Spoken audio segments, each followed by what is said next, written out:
So welcome back in the series where we experience all those games as if we were rich as fuck in the early 90s. After my last video I got so many comments of people asking for their favorite games and sharing very interesting knowledge that I could never have found on the internet. It's generally one of the things that I love the most about the internet and specifically YouTube. And second of all, we are back for a new listening session. 9 more games with the most incredible sounding soundtracks. That's enough, thanks. I selected the most interesting titles based on the quality of music, popularity, and your number of requests in the comment. In the comments, it went something like this. Where is Doom? Where is Doom? Can you make Doom, please? Where's Doom? You will understand later why I didn't put Doom, but this time there is Doom. If you watched the last video, you already know how this works, but if you didn't, here's a very brief recap that's actually very long. In the late 80s and early 90s, for various technical reasons, developers couldn't just cram an entire soundtrack inside of a floppy disk as an audio file. So they used sequenced music, meaning that inside the game files there is a sort of sheet music that tells your computer which notes to play and with what sound, and it's your computer that plays them. The part responsible for actually making the sound is called soundcard. In those days they made tons of different soundcards based on various technology like samples, different kind of sound synthesis like FM synthesis or LA synthesis, with target demographics ranging from piss-poor medieval peasant to stupidly rich oil baron. The cards we use in this series are 3 specific ones because of how important they are. I already made the jingle for each one in the last video, so you have to hear them again. The PC speaker Is the thing that already comes in your computer. It's free, monophonic, and makes your ears bleed, but sometimes they manage to make it sound good. Another limit that it has, it can only emit sound at 0 volume or max loudness with no in-betweens. In my last video people told me that emulating it doesn't give a faithful representation because in the old days you didn't listen to it through headphones. Instead the actual speaker was inside the metal case of the computer, making the sound less harsh. This time I added some resonances and room effects, saturation and more to better simulate it based on the recordings of real speakers that I found online. Please acknowledge the effort. The second card, it's the AdLib! it is the single most popular card at the time. It was around 600 of today's dollars. It uses FM synthesis or frequency modulation, and it sounds leagues better. Sometimes in the video I will be replacing it with a sound blaster. That's essentially an AdLib with extra features like basic PCM samples, reproduction, but it's mainly used for sound effects, so actually the song doesn't change. The last one and the best one is the MT-32. This is the holy grail of early 90s gaming sound card, the professional Roland synth that the composer of the music of the game actually used to compose the soundtrack. It sounds like heaven turned into sound waves with lush 80s sounds and big reverbs. If a mullet haircut could have a sound, it would probably be this one. It uses LA synthesis or linear arithmetic, and one of the very special things that it does is that it can receive from the game CZX commands to make custom sounds or patches on the spot, a feature that later general MIDI devices will not have. It costs around 2,000 American hamburgers adjusted for inflation. I'm emulating an MT-32 and its variants through Month. That's a very faithful emulator that's available for free online. I will leave a link in the description. I really wanted to have a real MT-32 for the video, but you need 3 variants to get the correct sound in every game, and it just isn't worth it since a single one is like 400 euros. In the last video I was asking myself why developers made the effort to make music that only people that also own a yacht could listen to. And thanks to the comments, now I know it's for marketing reasons. They use the MT-32 soundtrack as a sort of a halo product, like when an economy car brand makes a supercar to lure in the clients, like this weird ass Peugeot that's actually very cool. They use the MT-32 version at public events to show the games in the best light possible, and Sierra even used it as a whole music for their customer service. Just an excuse to show my little telephone. They even distributed an audio tape with all the intros of the game playing on the Roland, and a lot of people in the comments told me that they used to listen to this a lot, and I can totally get that. I must have played, I think, the Monkey Island intro probably 1,000 times. I just remembered I wanted to thank the viewer Hamtaro for sending me these unbelievably cute 3D printed MT-32 shaped music boxes that play classic game soundtracks. I'll leave a link in the description if you want to check it out. Before going on with the listening session, I have to make some honorable mention to avoid the death threats in the comments. First of all, there were computers that already had great sound capabilities built in, specifically the Amiga that sounded godly and was used to make sick techno music. Another very loved card was the Gravis Ultrasound, a pretty expensive and powerful card. It wasn't based on synthesis, instead it uses the power of samples! It had 256 kilobytes of memory for samples and 32 channels, but it could be expanded to 8 megabytes of memory. That's a shitload of memory for the time. And at the opposite end of the money spectrum was this thing, the Kovox speech thing. This is the actual name. A weird ass solution that could make your computer play samples through the printer port. What the fuck? Since it was a pretty simple device composed by an array of resistors, some old school anarchist nerds, this is how I picture them, were able to build one at home with some soldering, and I must say that I love this attitude, like do-it-yourself attitude. I would love to explain how it works, but I must admit that I didn't grasp it fully. So that's it for the intro, let's go to the next level!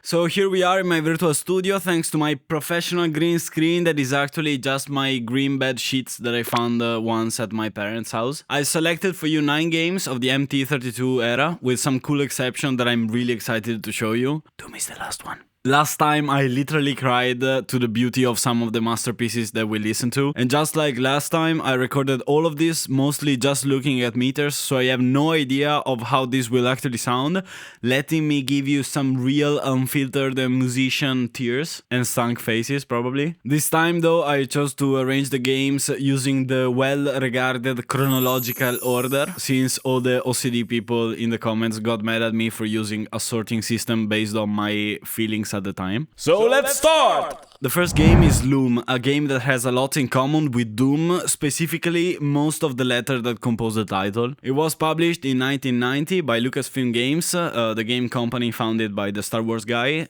not Walt Disney. This game is very fitting with the list since it's early MT-32 era and the actual gameplay is entirely focused around music. To make an action, for example, open a door, you need to play a note sequence in a specific order, making remembering all these sequences essential for completing the game. The whole music score is based on the soundtrack from the 2013 movie Barbie in the Pink Shoes, also known as the Swan Lake by Tchaikovsky. So let's go with a PC speaker version and hope that I don't lose my hearing capabilities with the first game.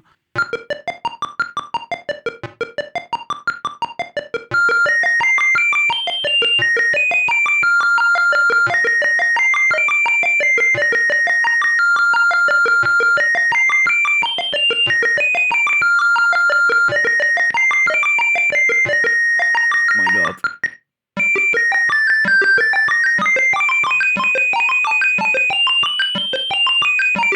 Okay, that's enough. It's actually very impressive what they always manage to do with a PC speaker, because they fake this kind of polyphony alternating very fast between high and low notes, and that's very cool. Also, as I said before, I'm listening to this with my headphones. That's the wrong way to listen to this. Still, very impressive. Probably the worst rendition of the Swan Lake that I ever heard. Let's go with the AdLib version.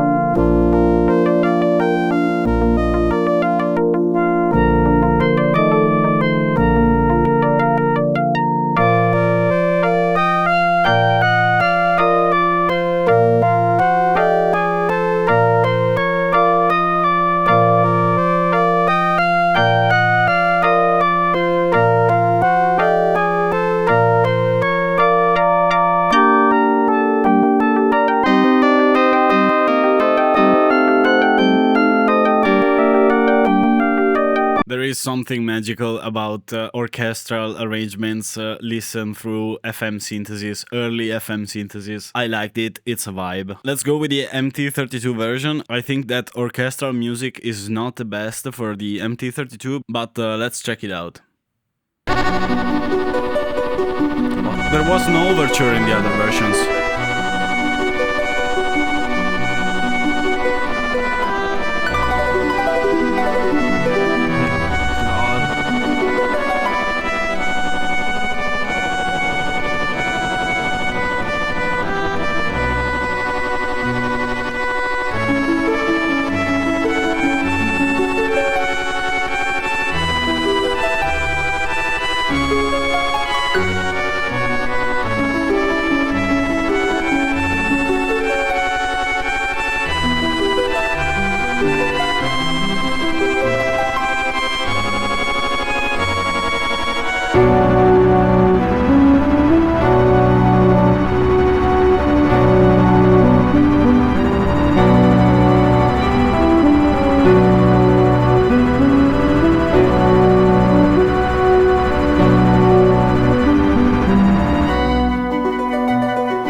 They added this whole section just for the MT-32 version.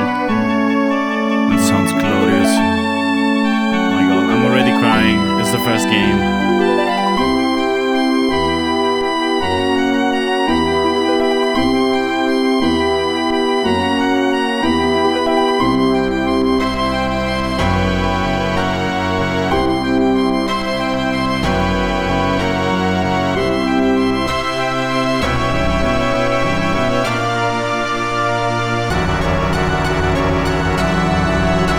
Timpani.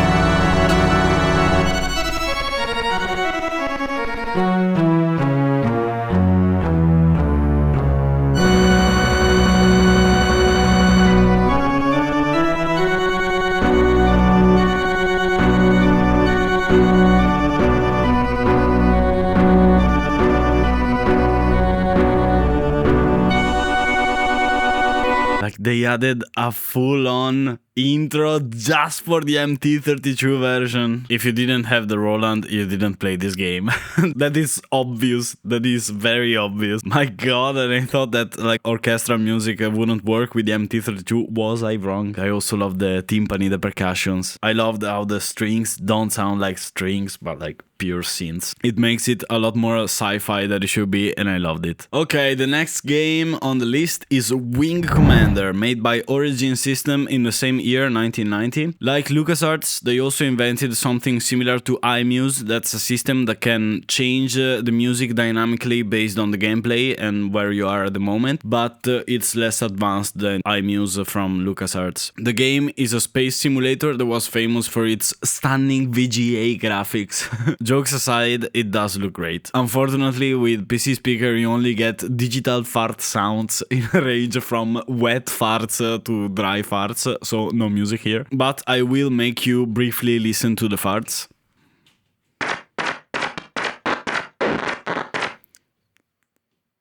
Kinda wet. Oh my god, oh my god. Herman Miller is the guy from the chairs. Okay, this was some of the farts. Let's go with the Sound Blaster 16. I chose the Sound Blaster because this has a lot of in-game sounds and I wanted to make you listen to that. So here we are.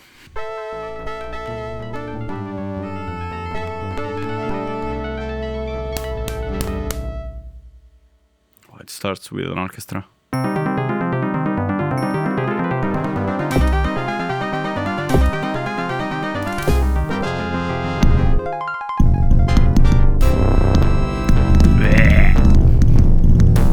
So basic.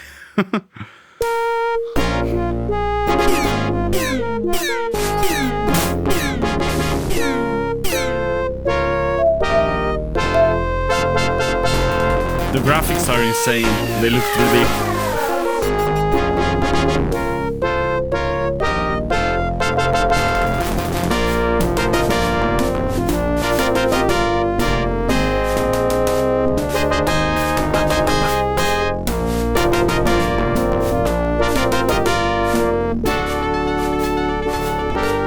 Gotta love the brush drums. FM synthesis.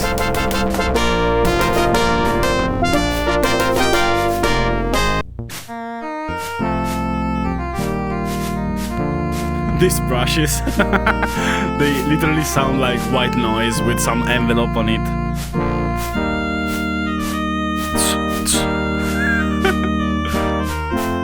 Okay, enough. I want to listen to the MT-32. Then I hope that the next one is like super electronic, because I like that most.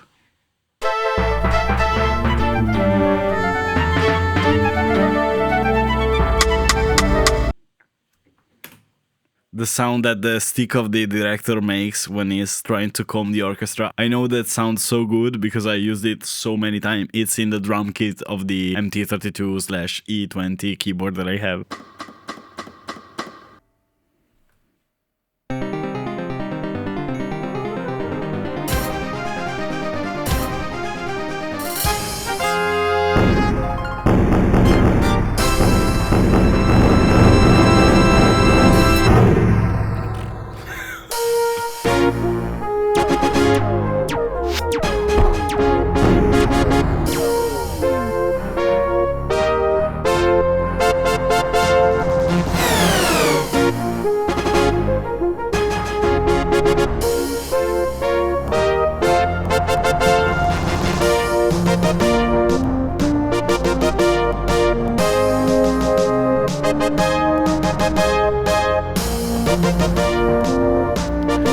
This snare sound is so obviously an 80s big ass snare and not used for orchestra.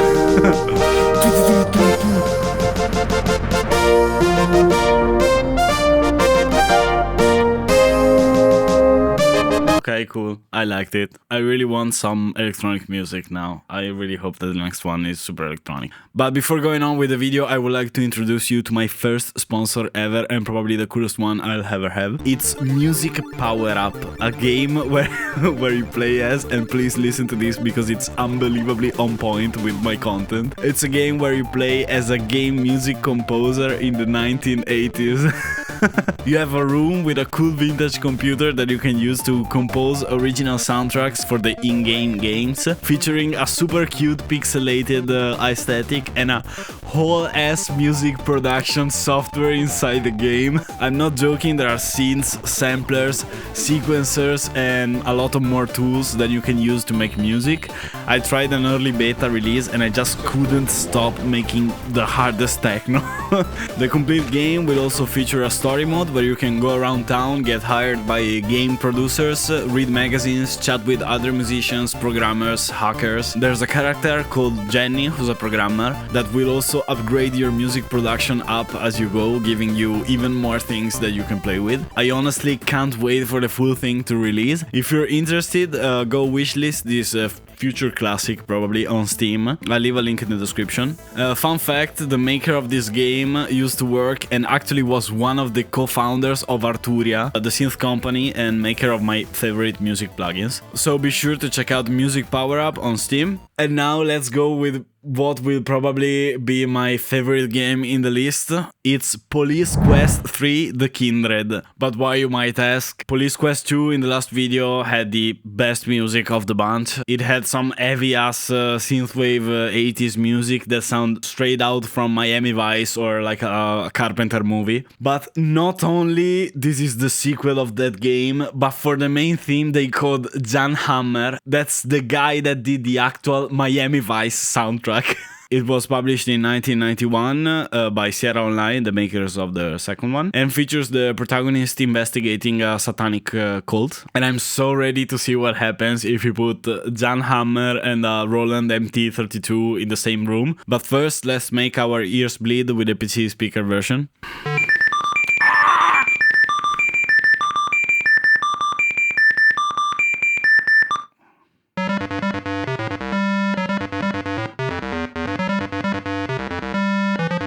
I like even the PC speaker.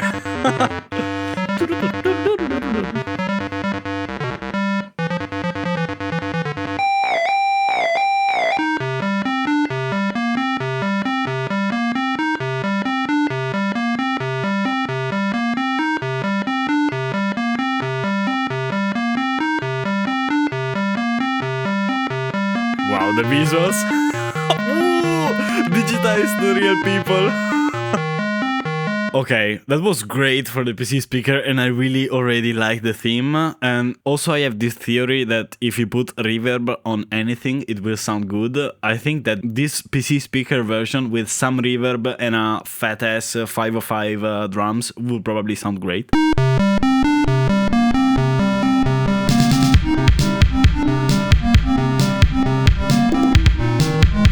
Let's go with the AdLib version that I'm sure is going to be great. I also want to see the rest of the visuals, but I'll do that with the MT-32.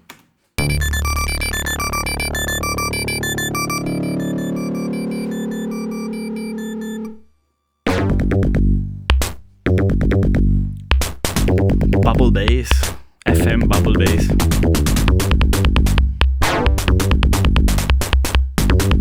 FM has this really deep kick.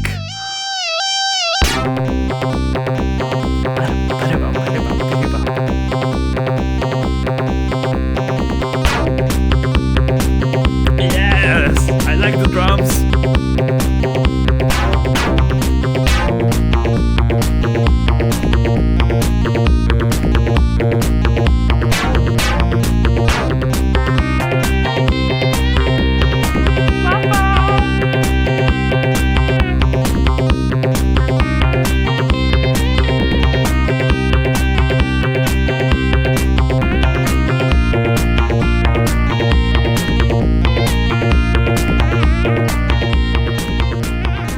For me, it's weird because I own a Yamaha guitar that has a very similar chip inside to the one in the Sound Blaster / AdLib. And yeah, it sounds really similar to my guitar.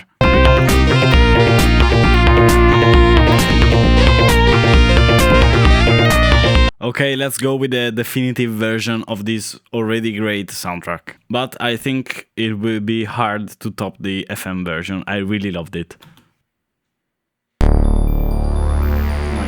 God, so fat. Calm down, Roland.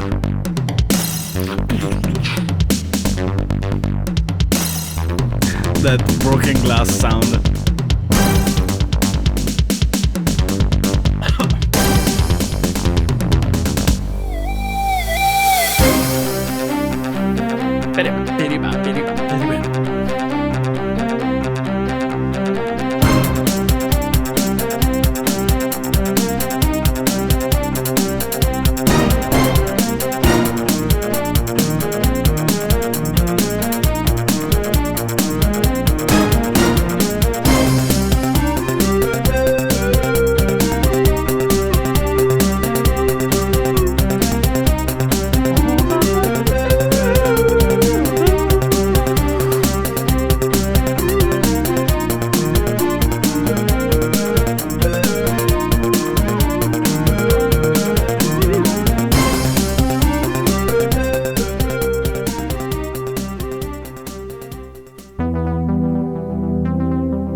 I can feel the drama.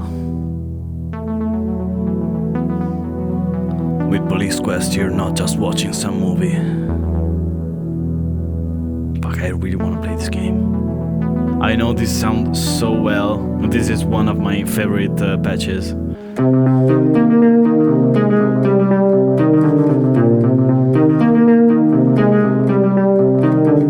Okay, it sounds great. I have to say that the FM version of this was already pretty great, so I don't think that there's a clear winner, but for the song right after, the MT-32 knocks it out of the park. For this kind of ambient sounds, it's crazy because it has stereo and it has a big ass reverb, and you can definitely hear it. Well done, John Hammer. Well done. Okay, the next one is the first installment in a very long series. You probably have played or at least heard about one of its 75 sequels, and it's Civilization, the strategy game from the guy that loves to put his name before the title of the game, Sid Meier. It was released in 1992 from Microprose. Let's hear how Sid Meier's Civilization sounds. PC speaker first, as we are now used to. I have to lower the volume.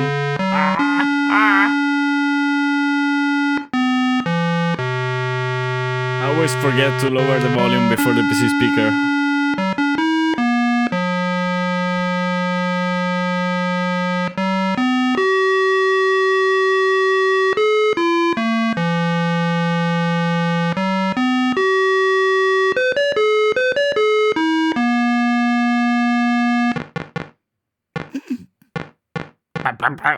Are those percussions, PC speaker? Are those percussions? Okay, we heard enough. It tried. Let's go with the AdLib.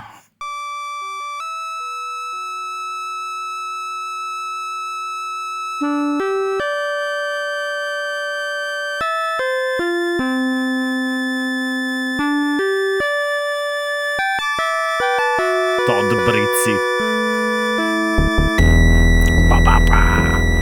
Why? How is FM? How does FM have basses so fat?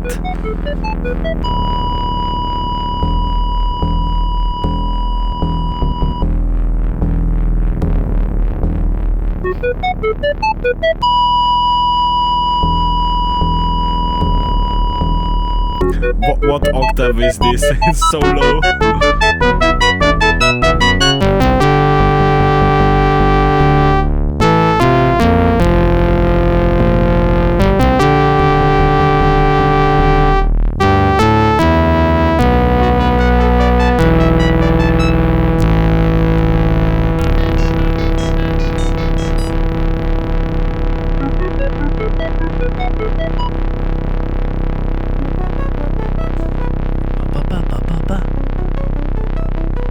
That's cool. It plays the same theme with different instruments far away. This bass. Like, one thing that I noticed is how complex are these arrangements. It's not something that you can find right now, not even in music. Like, arrangements so complex, themes so complex. It's really obvious how much they care with the soundtrack of these games. This was an actual selling point of these games. Let's listen to the MT-32. The sound comes from behind the mountains. The dawn of a new world.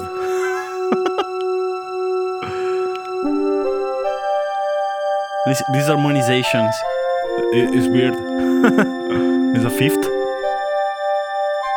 Not an expert. Pam, pam, pam.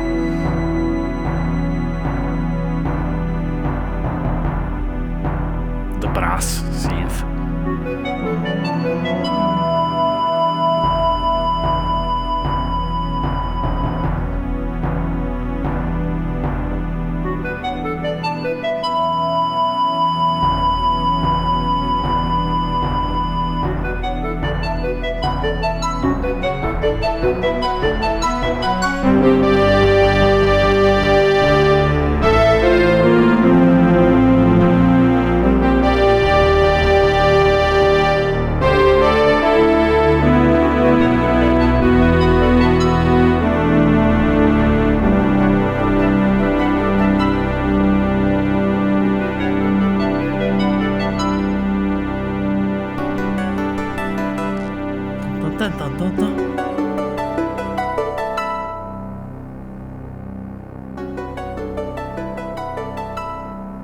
This sounded crazy. It gave me some 2001 A Space Odyssey vibes. Also, I loved the 16-bit visuals of space. Okay, the next one is a very special one for me. It's a video game tie-in of one of my favorite movies ever. It's Timothée Chalamet Goes to Space Desert, the famous sci-fi colossal from Denis Villeneuve. But since Timothée Chalamet wasn't even born when this game came out, it's actually based on the 80s version from Alan Smithy. You might ask, who the fuck is Alan Smithy? Alan Smithy is actually none other than David Lynch that changed his name in the credits to avoid association with the movie, since the studio edited the movie in a way that he hated. And I'll make you all remember that this movie features Sting wearing metal trunks. and Dale Cooper from Twin Peaks as the Lisan Al-Gaib. I love some aspect of this movie, and I want to love it in general so much, but I must say that it's legitimately unwatchable. It might be because I watched the extended version, that's specifically the one that Lynch hated. Also, the soundtrack from the movie, it's from my favorite band ever, that it's Toto. Okay, like when I discovered that Toto made the soundtrack. And the game is released in 1992 by Virgin Interactive / Creo. It's a very ambitious game, as the movie is, and it's a mix of a graphic adventure and a strategy game. I also briefly saw that it features a pixelated version of the real actors in the movie, and I can't wait to see them. As I said, I love digitized people. I forgot that there's no PC speaker. No, I'm so sad that there's no PC speaker. No, I wanted my ear bleeding. It will be for the next time. Let's go with the AdLib version. Virgin Games presents.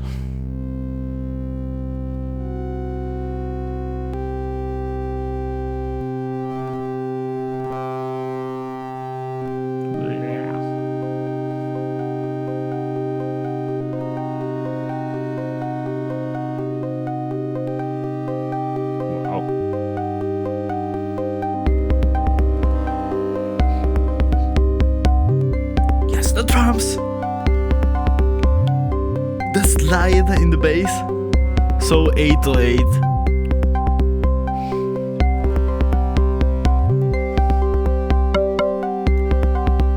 Indian percussions.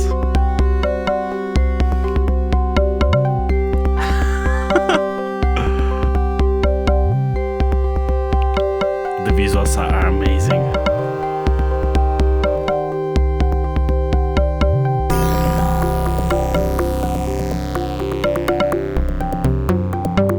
This Zendaya. I got so scared.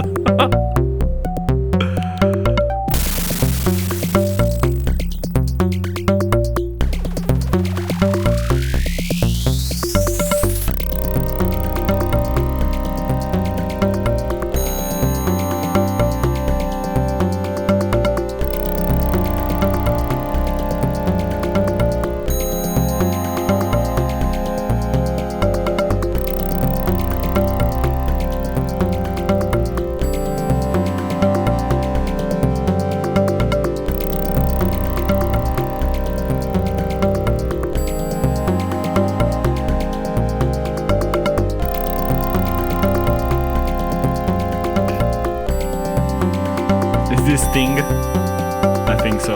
It looks like young Al Pacino.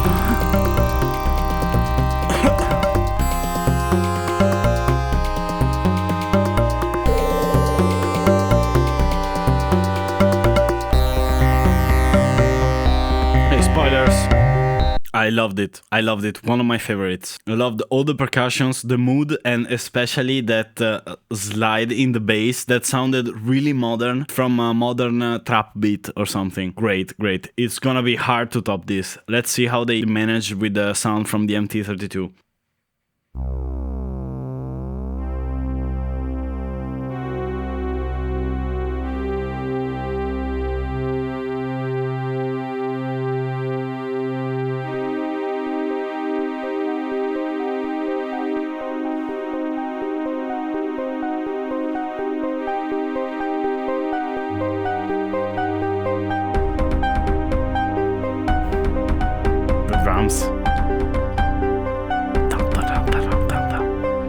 I want a tattoo of this logo.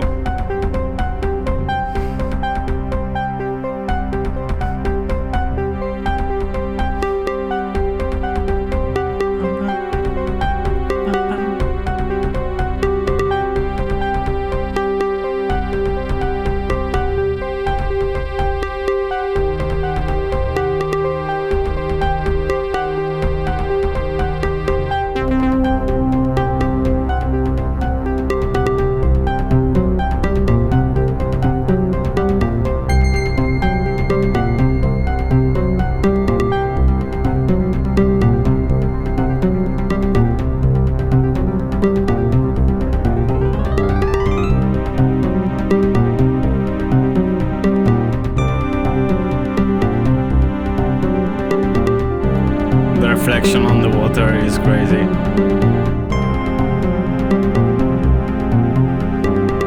Okay, my thoughts are that the MT-32 version sounds amazing, obviously, but I think that this game was made primarily for the AdLib, and I think that the AdLib version is superior. I've said it, it's superior. I really loved it. The MT-32 doesn't have the slidey bass that I think it's one of the most interesting things from the soundtrack. Obviously, it sounds great, but like for a fourth of the price of the MT-32, you could get the AdLib, so...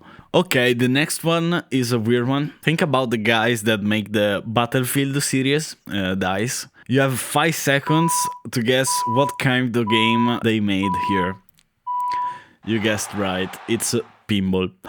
Specifically the 1992 Pinball Fantasies, regarded as one of the best pinball games of all time, or flipper as we call pinball in Italy. This one doesn't even have an MT-32 version, so you might ask, hey ma, why should I waste my precious time hearing about this game where I could be scrolling Instagram?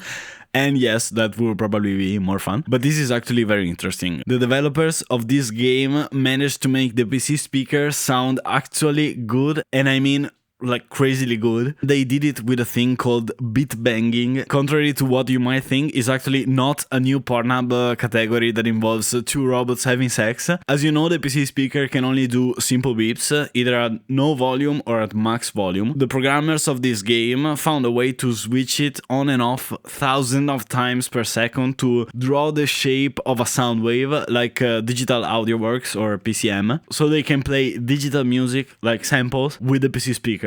There are obviously some drawbacks to this, since all this work is done by the CPU and it can be pretty demanding, especially when you're trying to also run a game. But just imagine someone used to hear those demonic beeps hearing this for the first time. Also, since we are now in the future and I have a powerful machine, I have no problems running it at max quality. So here it is, Pinball Fantasies.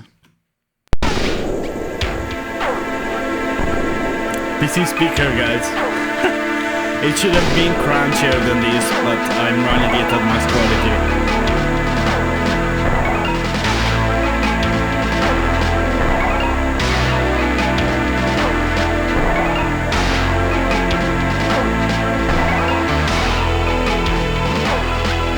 Great soundtrack.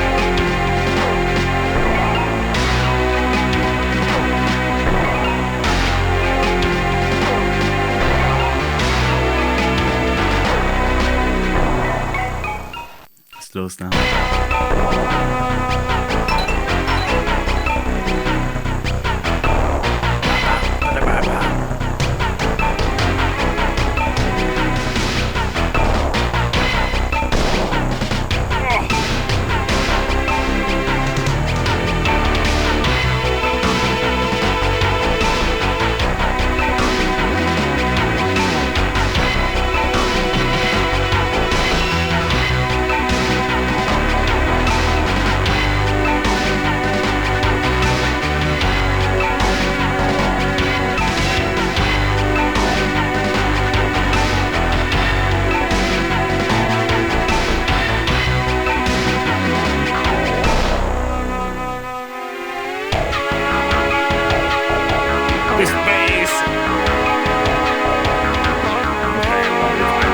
It's a great soundtrack. Like, even aside from the beat banging thing, it's a great soundtrack. I even love the crunchiness of the sample, like this beat crashing. Regarding the Sound Blaster version, it's actually the definitive one, specifically the Sound Blaster Pro 1, because one of its main features is stereo sound. They really composed the music thinking about this. Because of how this stereo separation works, they have 2 different DACs, one for left channel and one for right channel. It sounds a little bit like those early Beatles record where like an instrument is either 100% panned to the right or 100% panned to the left with no in-betweens, leading to some fun things when you listen to it with just one earphone. Lucy!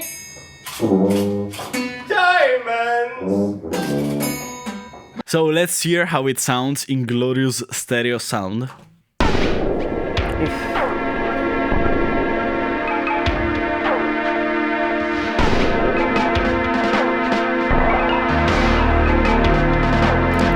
It is breaking my brain a little bit.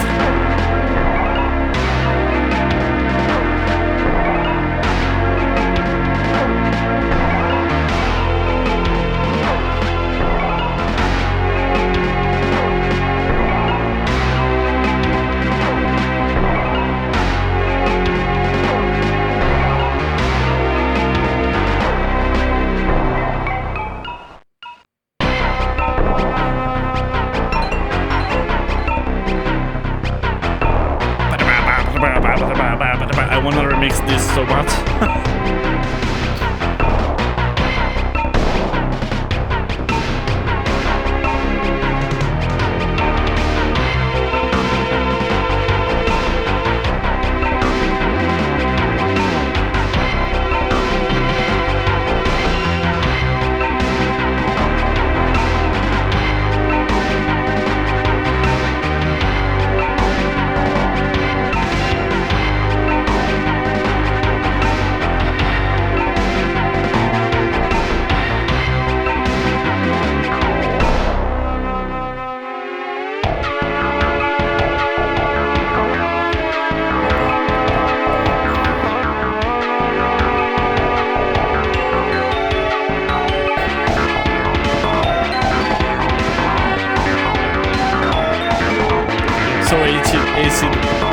Acid.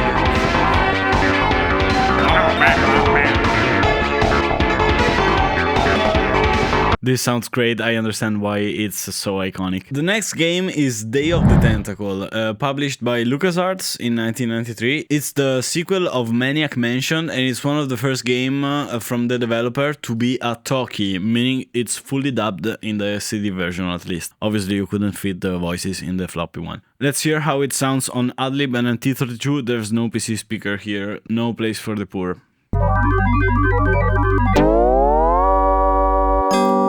Sounded like the Looney Tunes a bit.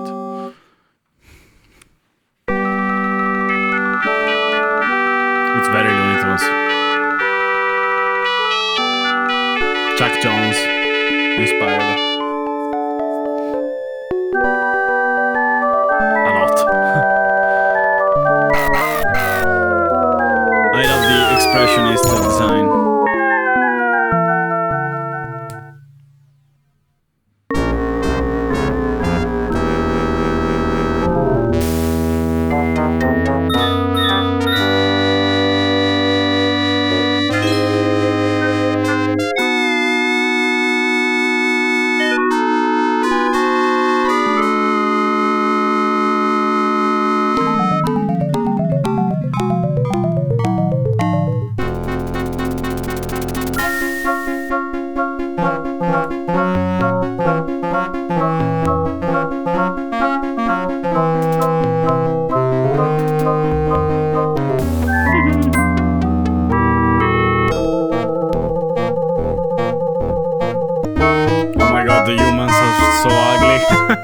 Okay, this is a score. This is a cinematic score. It's not a theme that we listen to. It's very functional to the narration, and I really liked it. I don't think there's going to be a lot of difference with the MT-32, but let's listen to it. Oof.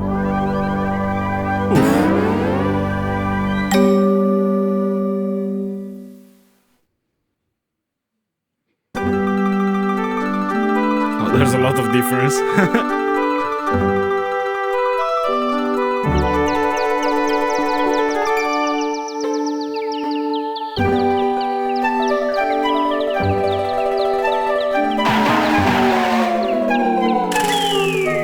There's a shitload of reverb on the bird chirping sound.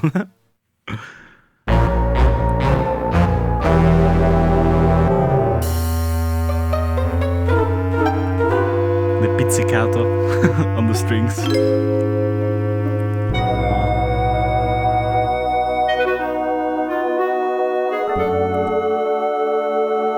It's a very good reproduction of a real orchestra. They did a great job.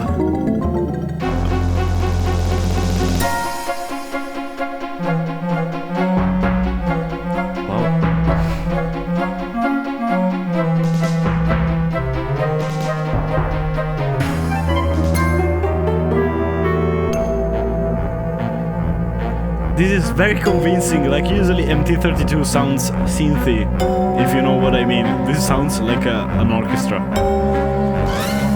Aside from the snare, that's too 80s.